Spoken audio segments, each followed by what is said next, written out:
નમસ્કાર વહાલા વિદ્યાર્થી મિત્રો, આજે આપણે ધોરણ 11ના ગુજરાતી વિષયના પાઠ નંબર 24 રેફરન્સ બુકના સ્વાધ્યાયનું સંપૂર્ણ સોલ્યુશન જોઈશું. શરૂ કરીએ પ્રશ્ન નંબર 1થી.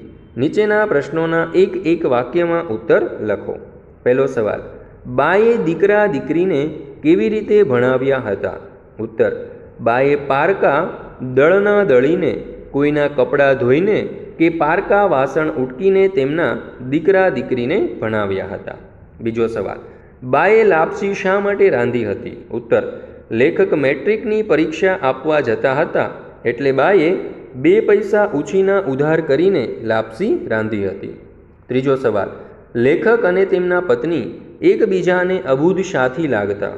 ઉત્તર, લેખક અને તેમના પત્ની એકબીજાને અબૂધ લાગતા હતા કારણ કે પોતાના જીવનમાં બાની સ્મૃતિઓની પોટલી કેટલી મહત્ત્વની છે એ લેખક તેમની પત્નીને સમજાવી શકે તેમ નહોતા, અને તેમના પત્નીની સમસ્યા એ હતી કે તે પતિનો પોટલી પ્રત્યેનો પ્રેમ સમજી શકે તેમ નહોતા. પ્રશ્ન નંબર 2. નીચેના પ્રશ્નોના 3-4 વાક્યમાં ઉત્તર લખો. પહેલો સવાલ, લેખકે બાની સ્મૃતિ શી રીતે જાળવી રાખી હતી? ઉત્તર, લેખકે બાની તપકીરની ડબલી, દાંડલી, તૂટી ગયેલા ચશ્મા, જે સાડલાના છેડાથી મરતી વખતે બાએ આંખના આંસુ લૂછ્યા હતા તે સાડલો, અને જે ડબ્બામાં બા એમના માટે ભાગ રાખી મૂકતી તે ડબ્બો, આ બધી વસ્તુઓ એક પોટલીમાં બાંધીને એક બેગમાં તાળું મારીને બાની આ સ્મૃતિને જાળવી રાખી હતી. બીજો સવાલ, લેખક પોતાની રેફરન્સ બુક કોને કહે છે, શા માટે? ઉત્તર, લેખકે તેમના બાના નિર્વ્યાજ પ્રેમની સ્મૃતિ રૂપે જે વસ્તુઓ પોટલીમાં સાચવી રાખી હતી તે પોટલીને તેઓ રેફરન્સ બુક કહે છે. બાના મૃત્યુ પછી તેમના નિર્વ્યાજ પ્રેમથી વંચિત લેખક પોતાની દોમ સાહ્યબીમાં પણ બેચેન બની જતા ત્યારે છાનામાના આ રેફરન્સ બુક ખોલીને બેસતા, કારણ કે એ પોટલી તેમના જીવનની રેફરન્સ બુક હતી.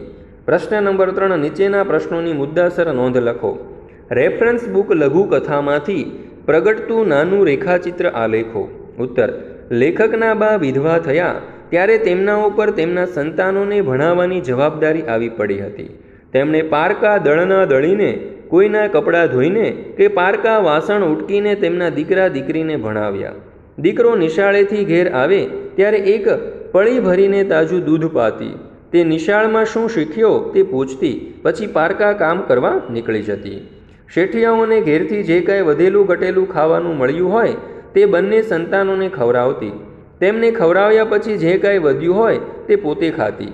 દીકરો ફાનસના અજવાળે વાંચતો હોય ત્યારે દીકરાની પાસે બેસીને બજર ઘસતી. એ અભણ હતી, પણ દીકરાને ભણાવવાની ખૂબ ઈચ્છા હતી. કોઈ એકાદ પુસ્તક દીકરાએ વાંચવા ન લીધું હોય તો તેને પૂછતી.